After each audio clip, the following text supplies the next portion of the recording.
Facebook is feeding up in the memories section, like a whole bunch of photos of my kids when they were little Yeah. on in their Halloween costumes. Oh, So, that's cute. yeah. Oh boy. There are things about that time of life I don't miss, right? But there are some things you're like, well, I'd like to have it back maybe for about 2 or 3 minutes, and then I, you know, just to see, see their little faces looking up at you, you know. Right.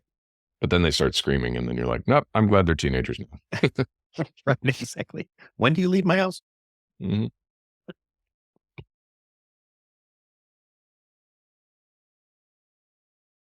Yeah. And that's always bittersweet too. It's like raise your kids to leave and then they leave. Particularly sons. I don't have any daughters, so I suspect in about 5 or 10 years' time, more like 10 years' time, Chase is only 12. Um, my bride and I will be sitting around looking at each other saying, it's quiet around here. What are we supposed to do now?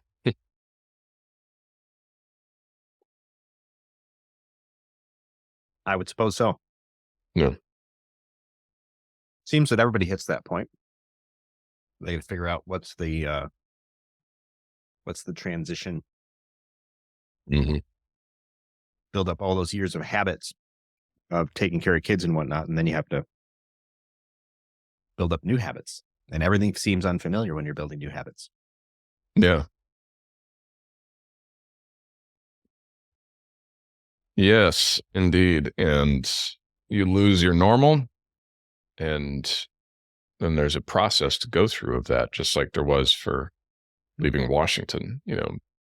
Even though couldn't have been happier to be leaving, um, I still was like getting angry from time to time, and I'm like, this doesn't make any sense. Like Yeah. we've got a green light. We're getting ready for liftoff here, and one of the guys in my mastermind pointed that out. He said, yeah, well, you're not mad that you're leaving Washington. You're not mad that you're going to Arizona. You're mad because you're losing your normal, even though your normal is, not really what you want.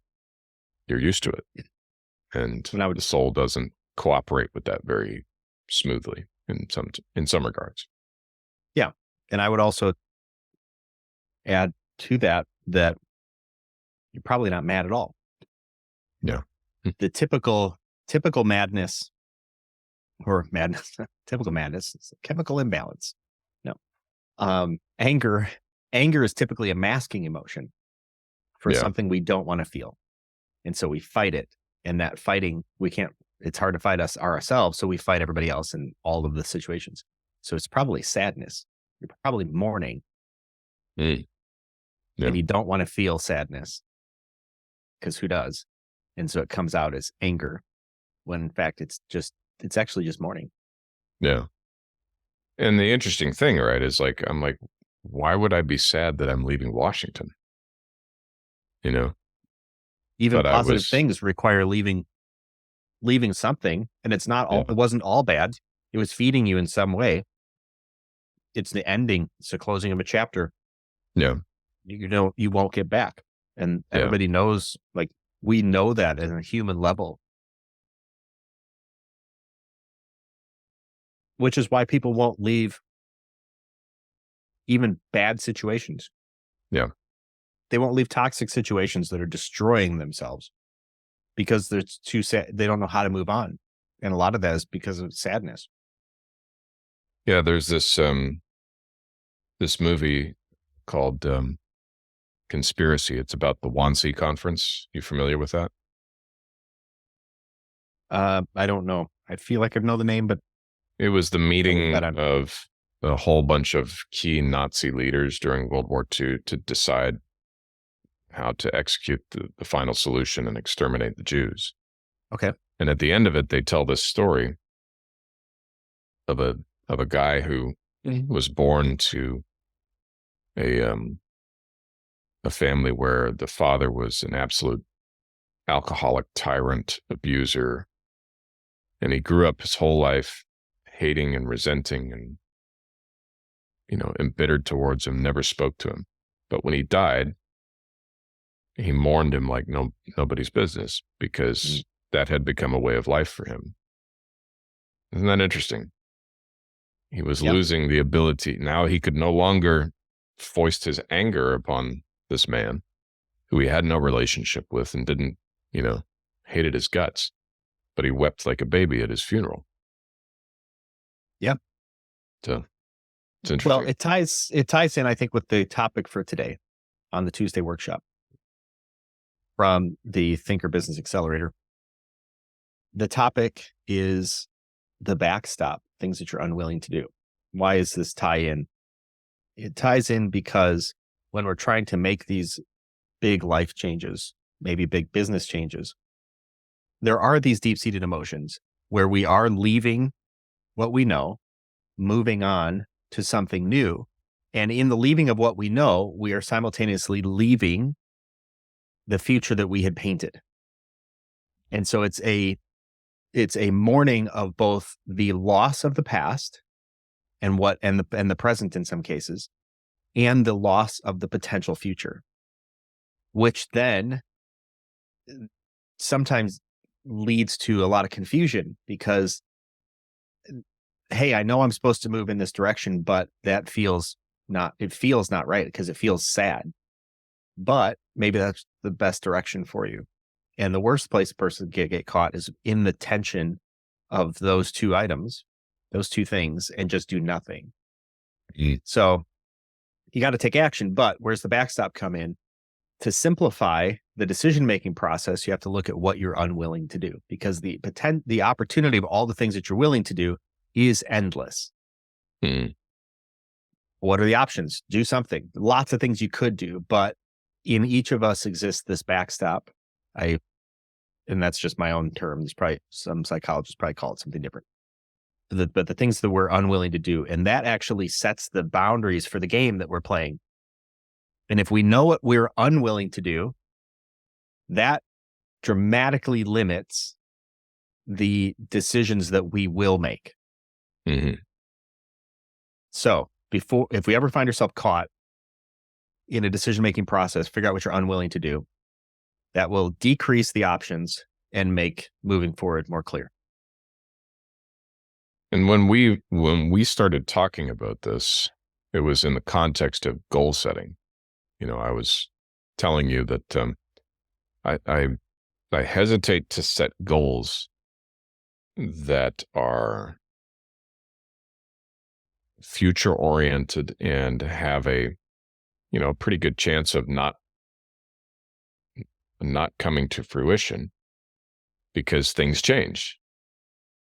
That's realistic to say that, right? I want to set, let's just pick a arbitrary thing. I want to make $1 million this year, but I may, get hospitalized with ulcerative colitis or something, and then I end up in a situation. Not only can I not make $1 million, I now have to find $1 million, or find a significant deductible to pay before my insurance kicks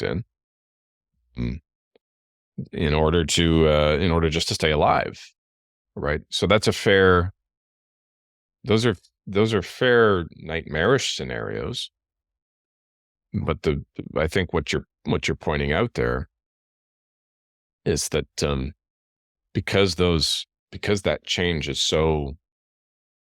has such potential, what I was tempted to do was just to set goals based on, I just want to be a morally and ethically good person, which is not a bad goal to have at all. In fact, I would argue for it, except that if you already are a morally and ethically good person, there's only so far you can go. Whereas you could be a morally and ethically good person who also has a goal of building a business that has traction and gets results and delivers the lifestyle you want, And there are numbers and figures and dates and deadlines attached to that. And that's what I'm so afraid of, or was so afraid of, because I didn't know what I wasn't willing to do. I had not taken the time to write it down. I mean, I could name things I'm not willing to do. And everybody, right? I mean, this is an important thing. Everybody should have a baseline of, I'm not willing to sell drugs. I'm not willing to kill people. We're not necessarily talking about that. I think it's more important to talk about things that are benign, neutral, or even good that you're not willing to do, because you eliminate those and then things come into focus. So that was how that really helped me to begin thinking more dynamically about goal setting. And as a result, my bride and I sat down and we did a whole session for, her non-negotiables we called them the intolerables, right? Her intolerables and my intolerables. And we have a lot more ground to cover on it. But I think as soon as you start discussing and naming what those things are, you immediately create separation. And separation is where you can create forward momentum. Yeah. The backstop was evident to me when I was working with this closely held family company. They've been in business for like 10 years, just struggle busing the whole time. And the father of this family, he had started the business 10 years prior, but one of the sons was taking it over. The other son worked in the business. The one son that worked in the business daily thought that he owned part of the business, but he didn't.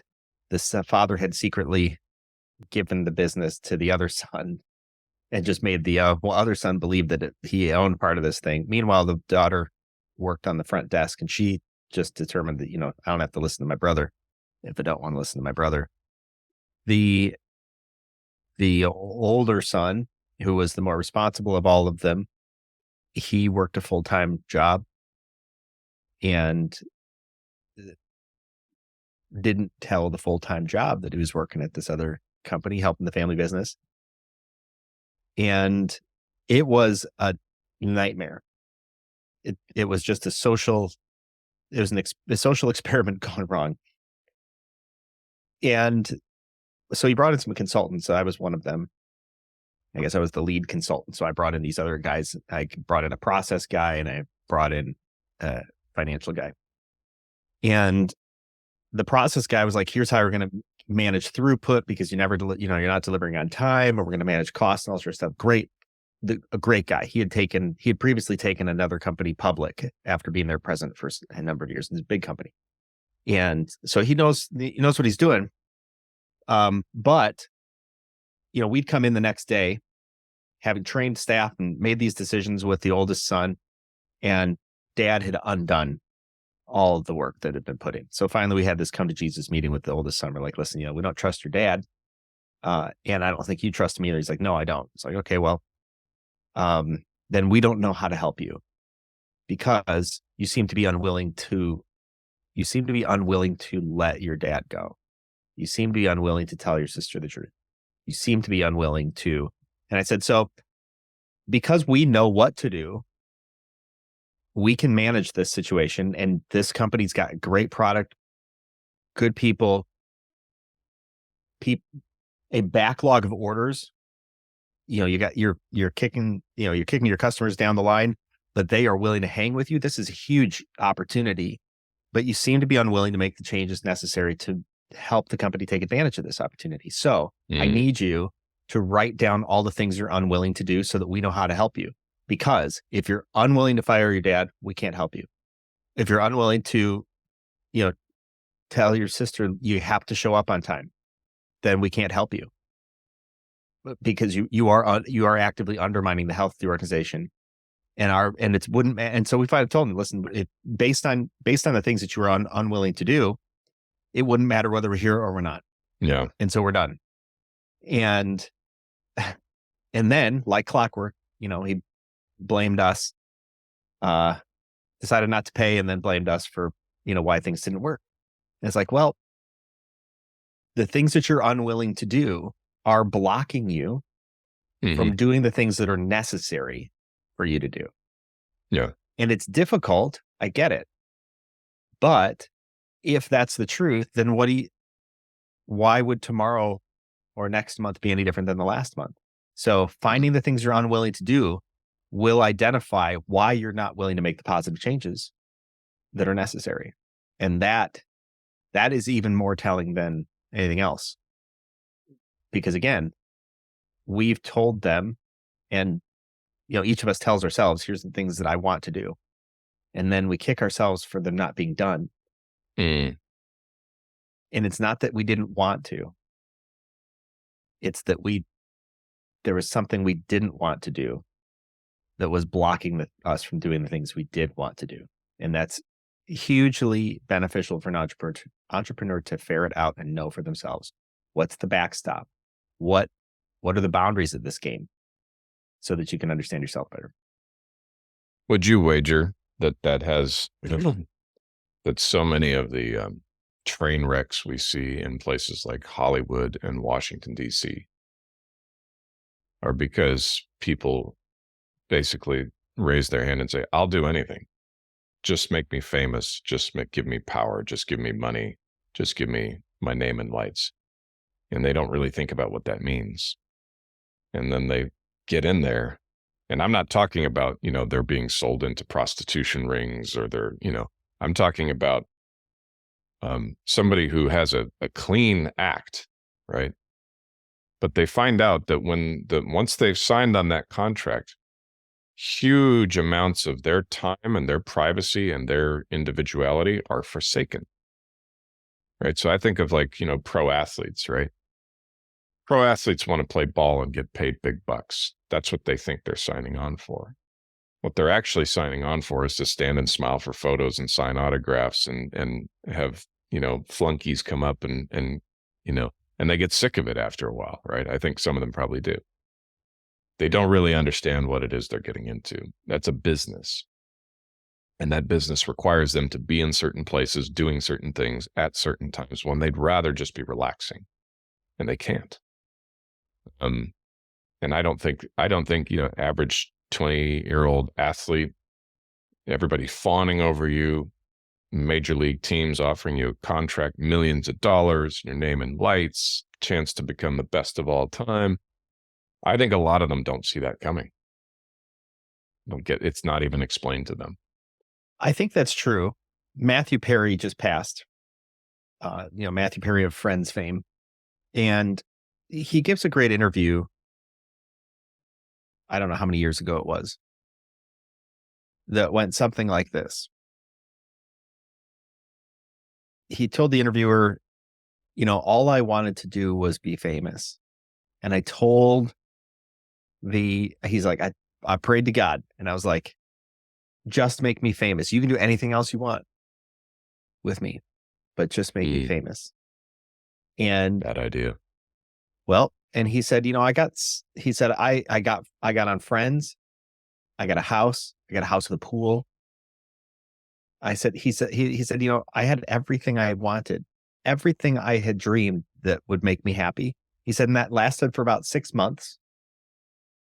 And then I thought, wait a second, something's wrong because I'm not happy. And I am furthermore an alcoholic and an addict to pills. And he then also talked to me. He's like, it's not fair. No, none of the other folks from Friends had to deal with this disease, and I did. And the interesting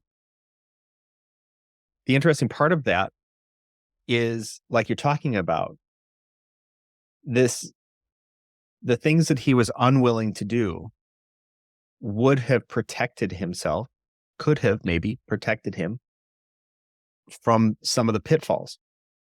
But if you're not if you don't know what principles you're unwilling to give up, or actions you're unwilling to take, what'd you call them?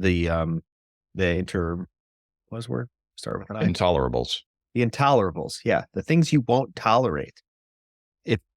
Unless you build the boundary of the things you won't tolerate, you will fall into that hole because not to get super spiritual, but the way is narrow, right? And this is true of all things, not just, let's say the kingdom of God. The way is narrow. Being a successful entrepreneur, the way is narrow. Yeah. Being in a life-giving marriage, the way is narrow. Mhm. Raising great kids who carry on a great name and a great legacy, the way is narrow. And on either side of that way are just pitfalls, Yeah. just holes that you are going to fall into unless you, and even if you diligently work not to, we all fall into those holes. But unless you are cognizant of what you will not tolerate, a decision may come upon you, and then you're like, I can go down this road. I can, this doesn't look too bad. That's not so deep. That Yeah. hole's not so deep. I can get out of that hole. No, you can't. You just don't know it yet because you've never been in the hole. It's like I want to it's a lot deeper than you think it is. I want to add something to that because we've probably got some rookie or, entrepreneurs, people who want to become entrepreneurs who are not yet doing it, who might hear that and think, oh, okay, so there's this vast open chasm of all the wrong ways you could do it. And then there's this tiny little narrow country road. Where do I find that road? That's the wrong question. What you should be asking is, what is the tiny road only I can follow? Mm. Because Open that up a bit. yeah, well, oddly enough, open up the narrow road, right? But yeah, so let me give you an example. Just yesterday, I had an offer to do some freelance ghostwriting work, which I plan to accept. But I wasn't willing to just say yes automatically because of what I learned about the person I would be doing it for. Now, as it turned out, what I was being asked to do did not involve literally transcribing some of the things that they say and believe in the way they would say them, or the way I perceived that they were likely to say them. And so, in the past, I've I've mentioned my aversion to profanity. The reason I'm averse to profanity is because of how readily and easily I start taking it on and making it part of my own discourse. And I mentioned this to the person I was speaking to. I said, I can't afford to be writing anything where there's F this and F that and, and just a verbal vomit of profanity. If that's what this is, I have to say no. Because I know that I cannot handle that. I know I lack the maturity to backstop against that. I don't need to test it. I've already gone and served in the military. I resisted the profane tirades for 3 years, and then I started wearing stripes and I started using it. And then before you can look around, I'll start using it on my own family members anytime I feel justified and outraged. At something my boys do or something. And then I start passing down to them the lesson that, profanity is perfectly okay. Now, I'm not blaming a guy, you smash your thumb with a hammer. I mean, I do the same thing everybody else does, right? So this is not a wholesale condemnation of people who use it. It is a very clear distinction that I am self-aware enough to recognize in myself. I cannot spend a lot of time around people who habitually, repetitively, over and over use that language. Because I'll just take it on. I just will. I don't have the mechanism, the software in my system, to stop myself from that. Even though I start out with the intent, oh, I'm not going to be like that. Even if I last 3 years not being like that, at some point, we all have a breaking point. So I said to the person I was speaking to, at the risk of letting you down or causing you to think about going and finding someone else and not talking to me again, I'm prepared to accept that risk, but I cannot participate in a project where I have to write, all sorts of profanity into into a book because I will start using it. And fortunately, that wasn't the case, right? Fortunately, it was made clear to me, no. It's letting off steam in an interview, expressing emotion, but you don't have to take it and put it on the page. I'm like, okay, then I can handle that. I can handle somebody just, letting something fly because they're experiencing a painful memory. That's what I do when I experience a painful memory. Well, So to circle back to what you said, right? To blow that up for somebody, another person who shares my convictions might be totally immune to that and say, I can handle that. I would still question it from a biblical point of view, but I wouldn't question it from a point of view of, are you going to take it on? If you have the ability to resist that, then you have the ability to resist it. Still doesn't mean in my mind that you should do it, but it doesn't mean you're going to turn around and start using that language on your family member. And that's why I say the narrow road is in many ways very personalized. It's not generic. It shares things that everybody else has to do, but it's not a cookie cutter thing you can copy from what someone else does and say, I'm going to follow the same path. Right. Well, back to the Matthew Perry thing, adding on to what you're talking about or confirm what you're talking about. Matthew Perry, he gave in another interview, was like, listen, I don't have the ability to stop drinking. And another guy he's like, yeah, you do. It's a choice. He's like, no, the first drink is a choice. He said, so my choice is to never take the first drink. Yeah. That's my backstop. I'm not going to take the first drink because then I take all the other ones. All right. We have Naomi coming in here. She's, I think, kind of come in costume. Is she in costume? She's in costume on this Halloween, October 31st, 2023. I should have worn my costume. I've got a penguin costume that I could totally put on. The penguin onesie. I also have another one. Oh, I can't hear you. We can't hear you. Are you muted again? You're not muted. Oh no. All dressed up.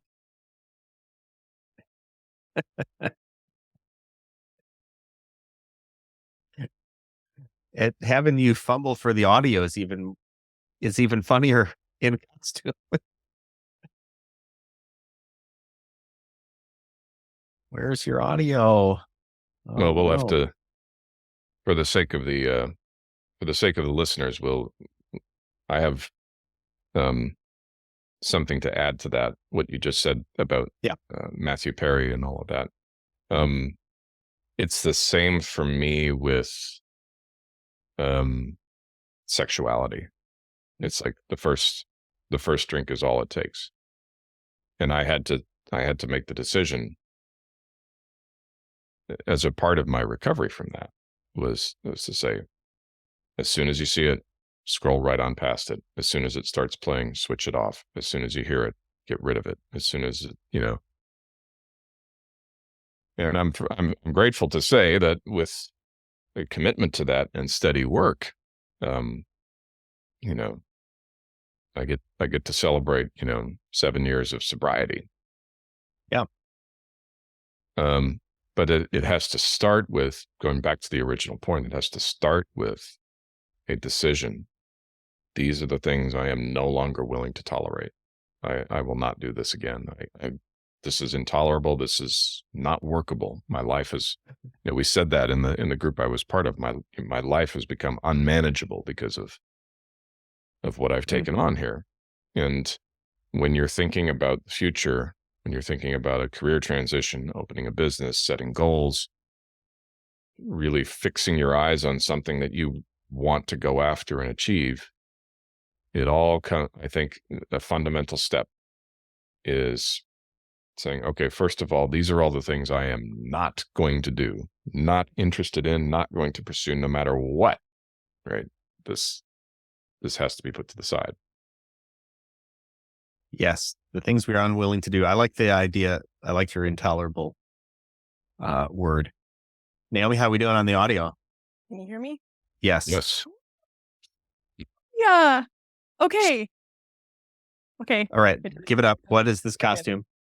Okay, this is Katara from Avatar: The Last Airbender. It is a TV show it's technically for kids, but Grown-ups like it too. It's a good show. It's a good show. Has very adult themes.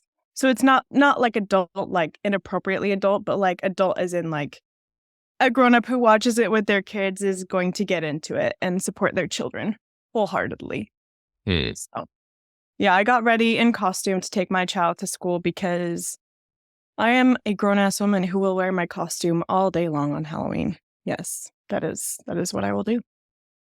So when it comes to what we are unwilling to do for business, I think you should see what is there anything you're unwilling to do for your children? Is there anything you're unwilling to do for your children? You should be willing to do all that. Well, not all that for your kids. I mean, for your business. You know what I mean? Like, maybe that's a little too far. I don't know.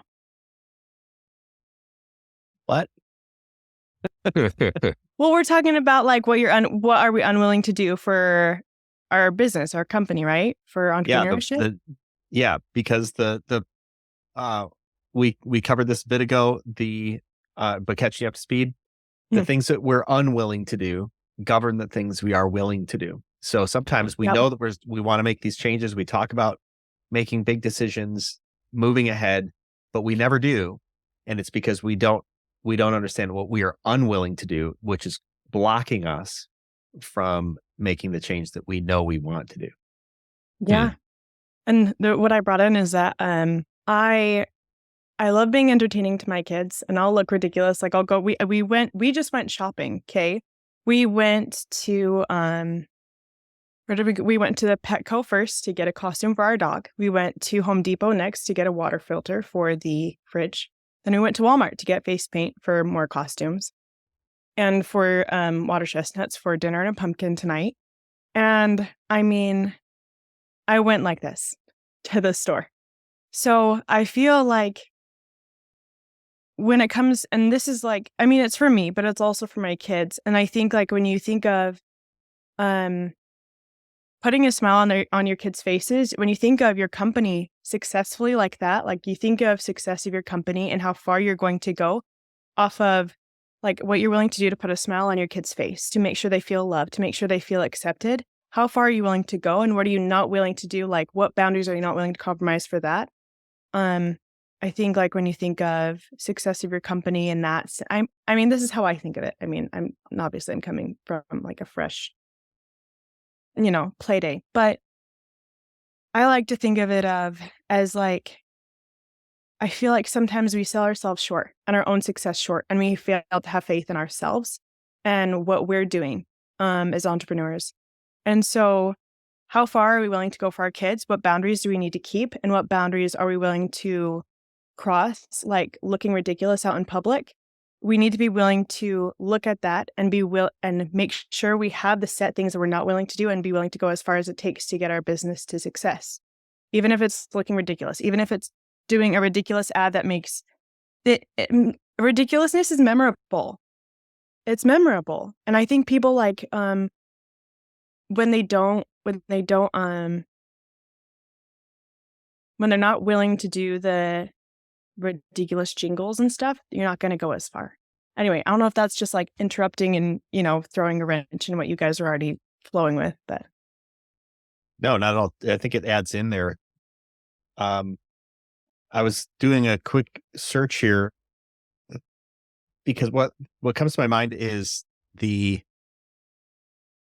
ridiculous things, like you're talking about, to bring awareness to your product, service, or message, right? What are you unwilling to do? Richard Branson, I think, is a good example of a person who is willing to do a lot of things that other people would be unwilling to do. And he does it, I think, not only for his own, I think he just wants to do these things, but he did it to bring awareness to his businesses. So he crossed the English Channel in a hot air balloon in 1987.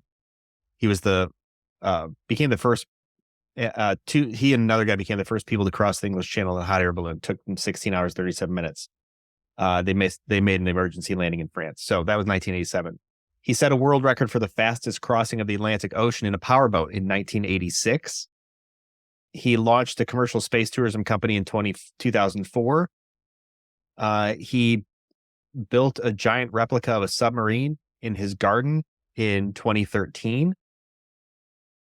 He has been well known to be showered with, champagne and all sorts of stuff, making big spectacles so that people would talk about the spectacle and become aware of his businesses. So he has successfully broken many of the rules in various industries, like airlines. How do we make flying an airline fun?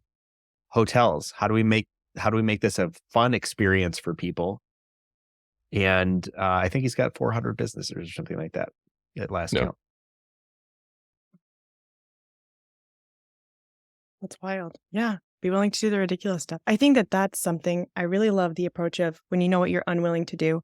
And I think a lot of people are unwilling to make themselves look ridiculous because they want to be successful. They want the look, and they want the look of glamour and success.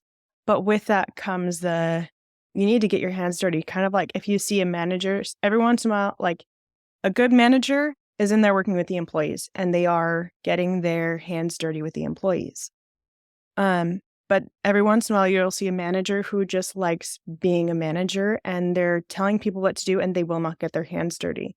And in order to be a successful entrepreneur, you have to have the look of success. In order to get that look of success, you have to be willing to get your hands dirty and have the look of a grunt worker. You need to be able to have that, not just a grunt worker, but like, the ridiculous things, the things that people might judge you for, the things that people might be like, you're crazy.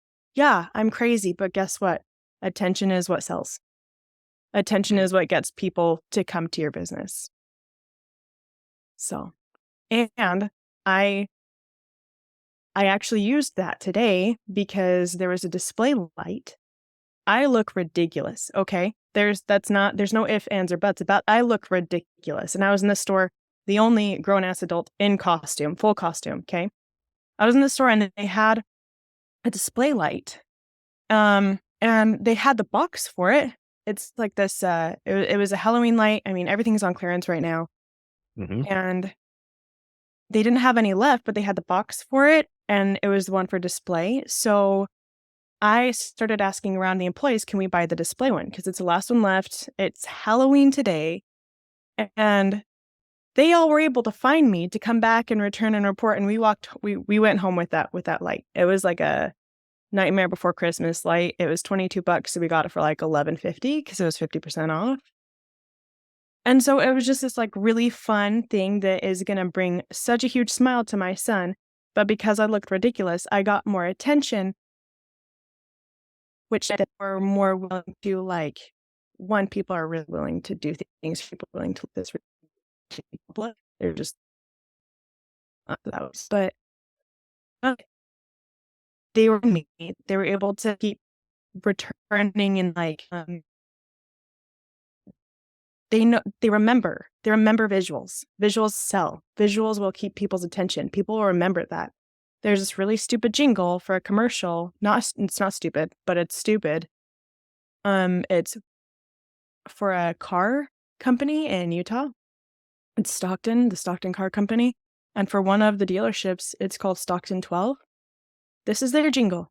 1, 2, 3, 4, 5, 6, 7, 8, 9, 10, Stockton 12. No one's going to forget that. You know what I mean? Like when it's ridiculous and simple and memorable, people are going to remember that. And so when you stop being unwilling to do those things, you're going to be willing to do a lot more for success. That's true. Business.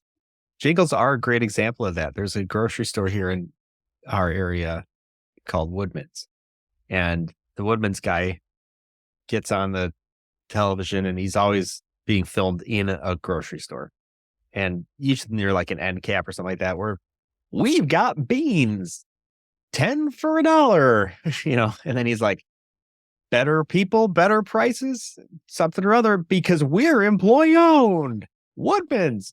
And it's always the same cadence. It's the same words. So, and it's super memorable.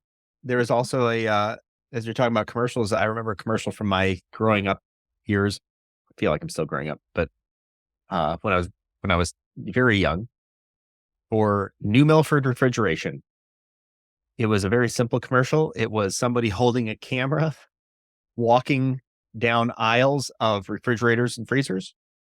And it went like this: miles and miles of refrigerators and freezers at New Milford Refrigeration. New Milford Refrigeration, call 398 COLD 398 cold. Mm-hmm. And this is 30 or 40 years on. I still remember this commercial. Yeah. And There was how many people would not be willing to make a commercial like that? You'd be like, that's dumb. I'm not going to do that. And to your point, that's memorable for decades. Mhm. and especially if you understand, right, that by separating out everything you're not willing to do, then what you're willing to do can take on new dimensions and a life of its own. I think Mhm. that sort of bridges the gap there. Because on the one hand, we're telling people, make sure you have an extensive list of what you're not willing to do. Well, some people might be tempted to think, well, then that kind of makes me narrow and one-dimensional. No, it makes you multidimensional in a narrow field, which is where the whole thing about being original and inventive and stuff like that is very helpful.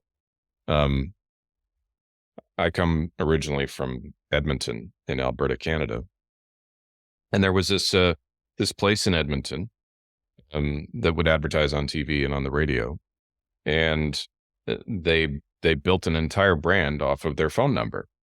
So they called themselves Pizza 73 because their number was 473-7373, right? That was the phone number. So their entire commercial was Pizza 73. Call 473-7373 for Pizza 73. That's 1984. I still remember that. I still remember that jingle. I have it memorized. Right? Wow. And I don't know that they were, big into investing with brand and advertising agencies and all that. I just know they bought commercials. They had that jingle. And now you know what they do, right? Okay, they're a pizza place. You cannot forget their phone number. Stuck in your head. And their entire brand is their phone number. And so and now they have a license to become innovative with that because nobody forgets, right? Nobody forgets what they do, what they're called, and what their phone number is if you want what they offer. So, Right. Yeah, it opens up a very wide vista, but first you have to get narrow and simplistic. Simplistic isn't the right word, but simple. Yeah. About who you are. And you do that by eliminating all of the variables that you're not. And I think also too, it gives you a wider range of what you're willing to do when you have, like, for instance, I feel like on the other spectrum of it, if you even have like a short list of things, like, because you could have a big list of things that you're not willing to be. So you could have a big list of things that you aren't, things that are off brand for you. And then you could have a short list of things you're unwilling to do for the success of your company. And as long as it's not on that short list, like, decide anything not on this list, I will do for my company as long as it's on brand. So you have a big list of, no, that's not my brand. So it's narrowed down so it fits within your brand, fits within your, simple image, like the memorable, because people remember things, right? I was watching, someone was showing me a clip from Matt Walsh. Have you seen his logo? I don't think I heard anything that he said. I just saw his logo. Look up Matt Walsh's logo. Just Google that. It is the most simple thing on the planet. And I went on about it. I was like, who did that's perfect. That's like, it's the perfect logo. It's the perfect logo. So simple. But when you have like a big list of things that are off brand and then a short list of things you're unwilling to do, if you have those two lists, and as long as it's not on the short list of things you're unwilling to do, and as long as it is on brand for you, You know what I mean? Like Yeah. that's where you're talking about like sky's the limit. Like then you get into your creative zone, like it's on brand and it's not on the list of things you're unwilling to do. Go for it. Just go ham, you know? Yeah, that So that annoying gecko on the Geico commercial, yeah. right? Yep. I mean, it works. It works. I'm not, It works. as a former insurance agent, I don't recommend it, but I can see why it works. And all the spin-offs that they've had of, right, the happier than commercials that they used to have, how happy are people who save 15% on their auto insurance? Happier than a bodybuilder directing traffic, stuff like that. They're what's the other one? Could switching to Geico really save you 15% or more on car insurance? Does a former Marine drill instructor make a terrible therapist? The rhetorical questions campaign Yes. that they have. Yes. You need to So do voice work, by the way. You're oh my gosh. They've built this, but they've built this whole thing off of being silly and absurd. Mhm. Partially because insurance is silly and absurd, but in a very painful and overly legalistic way. Yeah. But also because people don't want to really deal with the concept. They want a brand that they can trust that showcases humanity. Mhm. And that's what I think a lot of, and now most every insurance company that's paying for advertising in the world is trying to do that. I don't think many of them have been very I don't think many of them have been very Progressive. good at it, I feel like but there are progressive is good. there are successful campaigns. Yes, Yeah. I don't find them funny. I don't Right. enjoy them like I do the Geico ones, but they do work. Yeah. I've loved the progressive ones. Because Flo, she's annoying as hell, but she's great. Like she's very memorable. And like honestly, if you walk into a store and someone was greeting you with that much enthusiasm, you're gonna feel so important. And a customer who feels important is gonna be much more likely to buy from you. Yeah. Yeah, So, in business, the list of things that people are unwilling to do is, like we talked about, kind of pulling this together, is a very small list. Mm. So, back to the organization that I was working with a number of years ago with the family-owned business. I think this is before you dropped on Naomi, so this might sound a little unfamiliar. I asked the president, the son of that organization, "Are you unwilling to move the company?" Right? I'd need to know. Mm. Are you unwilling to sell the company? If that would lead to success, but you're unwilling to sell it, I need to know that. Are you unwilling to take on additional investors? I need to know that. And like we talked about, are you unwilling to let somebody go? Are you unwilling to fire a family member? I need to know that. And that really, there's only a handful of things that people are unwilling to do, which governs all of the things that a person is willing to do. They set this up with boards, which, if we're looking at entrepreneurs, and I kind of want to bring this into some focus. We look at entrepreneurs and small businesses. They usually treat that business like their baby, right? It's like an extension of me. My left arm moves this way, the business moves this way. My right arm moves this way, business moves this way. I go on vacation, the business shuts down, right? There's a great restaurant near me. Owner goes on vacation, restaurant's closed. Mm. Maybe not a great way to run a business. I don't know. Not my business. But you couldn't do that at scale, right? That'd be weird. Have 100 different locations and the president of the company goes on vacation. And you're like, all locations are closed, right? You can't do that. No. So depending on the scope and scale that you want your organization to be, there are things that you would be unwilling to do at certain times. And the mindset of an entrepreneur must be, what am I looking to create? Because if an entrepreneur is the creator of their destiny in a lot of ways, they have the responsibility and authority to do something about it. So it's probably up to you. Think about the future and the things that you are currently unwilling to do. Is there a way to get to that future while still holding on to the things you're unwilling to do. And sometimes there might not be. Then you need But to many see if times, yeah. right. But many times there is. And so if you feel stuck, hey, I can't get to this future. It's not, like, it just doesn't seem to click, and there's no way through. Once you figure out the things you're unwilling to do, you can many times figure out a way through that, through that moment to that future without violating the principles of the things you're unwilling to do. Yeah. You just got to get creative. And you might need to, and I would always advise this, ask for input. Get input from other people who have gone there before. Don't ask for people who are at where you're at, because they don't know any better than you do. Yeah. And don't ask from people who are just super excited to see your success, because they're going to tell you just what you want to hear. They're not gonna give you Well, and the there success goes advice. for sure. And that, that speaks to the higher value. Everybody has a higher value in any given moment, right? So the person who's super excited for you, maybe it's your mother or something like that. Maybe my mother's always been a fan of me, even when probably I wasn't worth having a fan. And I always use the example that, I would sing as a kid or whatever. And it's not like I'm a bad singer, I'm a good singer, but I would forget like an entire verse and fumble through it and make up words, watermelon, pizza, whatever. And mom at the end would be like, good job.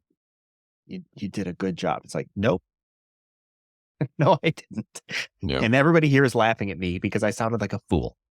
But mom was always my fan. The higher value for mom was, I want to encourage my son. I want to have him feel loved. Not, I'd like to correct the fact that he can't seem to remember that second verse. My vocal instructor would be like, you know what you should have done? You probably should have practiced more, or you should keep notes, or like, because that higher value for that person is different. Yeah. And then in all cases, no one was willing to be like, Jason, you're terrible. You disgust me. I'm not going to be your vocal coach anymore. And, mom was never like, Jason, forgot that second line. You're going to have to find your own ride home. Yeah. Like, everybody has the higher value and things they're unwilling to do. Once we know what those items are, we can more appropriately, I think to your point, Naomi, we can more appropriately take in that input and figure out where that input's coming from, and then hold it. Everybody needs an encourager, but hold that with some measure of perspective. Yeah. So that's where I think that's where my mind goes when I'm thinking about these backdrops, and then, thinking about how people influence us. Where are they influencing us from? What do they care most about in that moment? Yep. I think for some reason, I'm finding parallels in the American Revolution. Because you may remember, right, the one thing that the colonial assemblies passed, or a label that they applied to an act of parliament, was called the Intolerable Acts. Okay. And among these were, unfair taxes on tea and other imports and tobacco, and they purposefully labeled them as, we cannot tolerate this. We will not tolerate this. We're not paying the tax. And we're dumping all the tea into Boston Harbor in protest. And, of course, a fairly violent and bloody revolution ensued. But also, as I've seen you talk about before, Jason, there were a whole bunch of there were initially only about 2 or 3 signatories willing to put their name on it, but eventually they found enough people willing to put their name on it, of a very clear declaration of what we will no longer tolerate from the British Crown, and what we intend to do about that, and how we will look at ourselves going forward at the cost of our own lives, fortunes, and sacred honor. Now, after that was all over and that had been settled and the British had said, fine, keep it, we'll walk away. There opened up this incredible vista of wide open space to be developed and built and conquered and explored and all of that, however you wanted to do it. And from that, right, came the principle of American liberty, right, that we cherish, which could basically be summed up as saying everything is permitted unless it's expressly prohibited. Now, of course, we've got people seeking to undermine that, to flip that around and say everything is prohibited unless it's expressly permitted, which is more like authoritarianism. But there's a reason authoritarianism never produces the results it promises, and that's because we can't go over to that extreme either and say, okay, not only are we saying no to all this stuff, we're going to, we're not even going to let ourselves explore within the confines of what we have established. Mm-hmm. And I think that's the wrong way to go about it. And I think that's one of the reasons. It's certainly a principle that seems woven into the fabric of creation, that when we first assert what we are not willing to do and then confine ourselves to a specific interpretation, which then opens up a tremendous amount of opportunities, well, we get all these remarkable advances and great quantum leaps technologically and organizationally and in terms of the quality of life and standard of living and expectations, the expectations that we now take for granted just simply because we're born, that our ancestors never would have occurred to them. So that's what that made me think of. I think an entrepreneur has a parallel, can draw a useful parallel from that, saying, I have to become very clear about what I'm not willing to do. I also have to become very clear about understanding what I may do.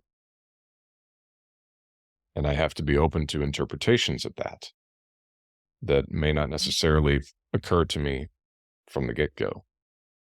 But when we follow that principle, enormous benefit comes from it, not just for the person who actually implements it, but for everybody around them. The fact that we don't have micromanagers controlling the internet today is a prime example of that. Look at how many advances and conveniences and things we've now take for granted that none of us took for granted when we were kids, because we've kept our hands off of it, or kept the micromanagers off of it.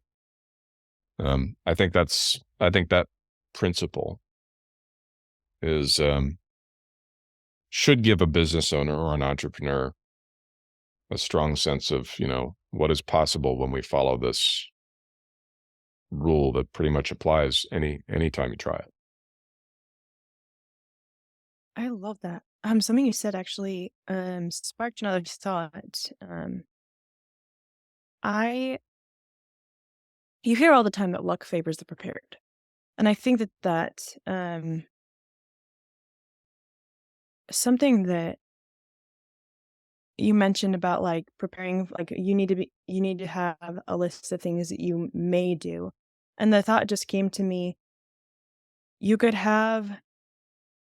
There are things that have the list of things you're not willing to do, right? But also prepare to do the things that you don't like. Have also a list of things you really don't want to do, but you're willing to do if it comes down to it, and prepare yourself to do those things. Because then if you prepare yourself to do whatever it takes to be successful, and you have those things on the back burner and you prepare yourself, not just mentally, but like physically, as in like set aside funds for like a certain thing, like a certain kind of branding, a certain kind of advertising, a certain kind of like selling a part of the company to keep another part alive, something like that, where you prepare yourself, you get everything prepared on a back burner. So that way, if push shove, you're ready to go and you're ready to fight for the success. But also because you've done the preparation for those things, if you don't have to do those things, you appreciate where you're at that much more, and you're able to enjoy it and feel that peace so much more because you were prepared for if things went awry. You were prepared and could see the reality of if things went downhill, if things weren't going the way you wanted, you were able to prepare and think that scenario and prepare for it. So not only are you prepared for like a catastrophe in your business, but you appreciate the success. You appreciate the calm waters because you prepared for the rough waters. Mm-hmm. That's an excellent point. The quote that you used, luck favors the prepared. The original quote is from Louis Pasteur. And it went something like this: chance favors the prepared mind. And a way that happened, and his whole point was that that scientific discovery is a lot by chance.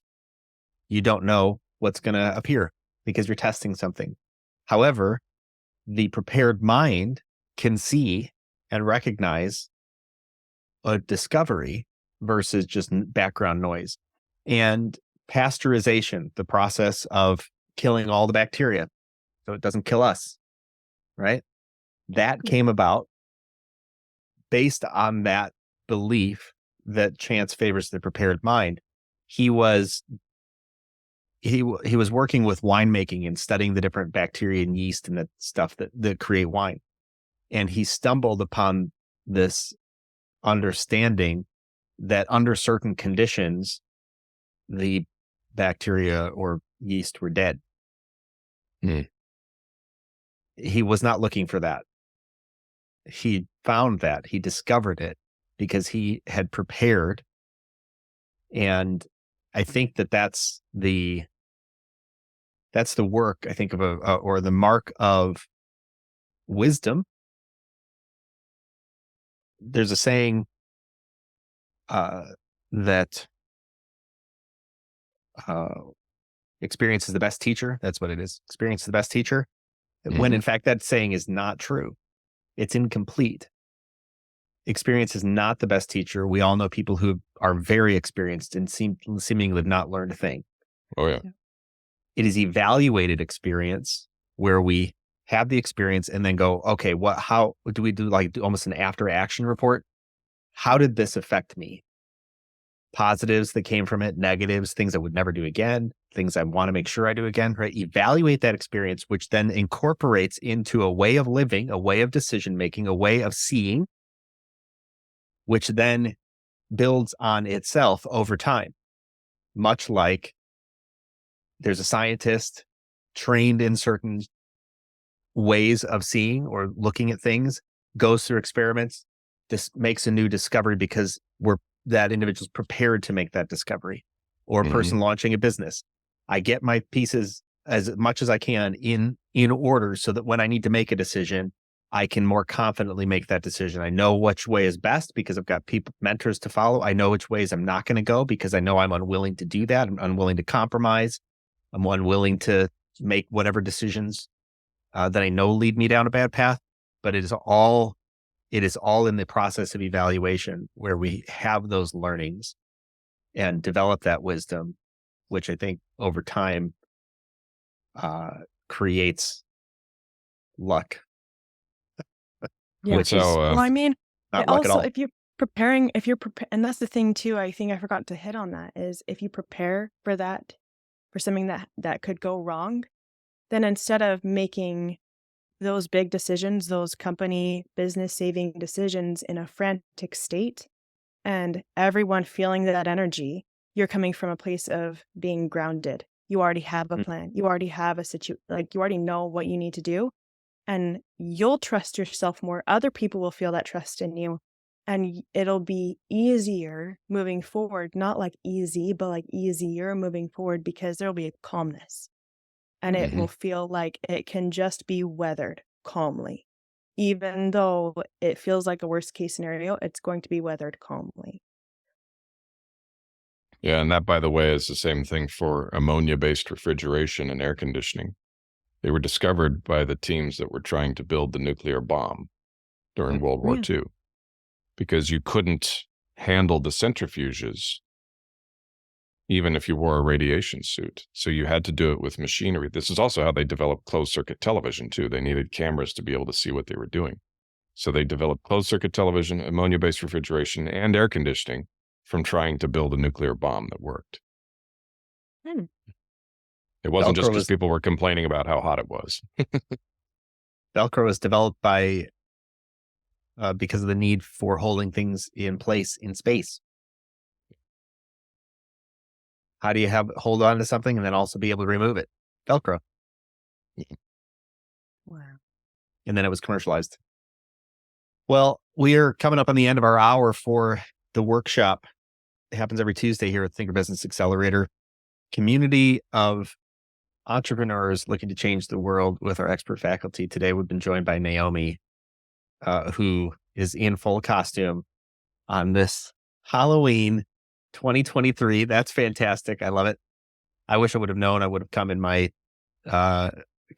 costume, my onesie. I think my penguin onesie. That's the one I'm wearing now. You should have. I know. Paul is dressed as a writer and publisher. You're looking just like a writer and publisher today. Yeah. I must say, I'm doing a good job of fooling everybody. Yeah. You're doing a great job of fooling everybody because yeah. I've even got Totally the background. bought it. Oh yeah. Yes, Background and exactly. everything. Yeah. I bought it. I'm totally, yeah. You should just keep it. Just keep this on all the time. The opportunity for all the entrepreneurs listening and watching us here today on the workshop is figure out what the backstop is. Figure out the things you're unwilling to do that will help clarify the things you are willing to do. And then we've wrapped it around into prepare. Do the work to prepare so that when opportunity is presented, you can take advantage of that. You have eyes to see. Part of that is joining a mentorship group, join the community, and hang out with other people. All right. Thanks, guys. I appreciate you. Thank you. Thank you. All right. See you next week. Happy Halloween.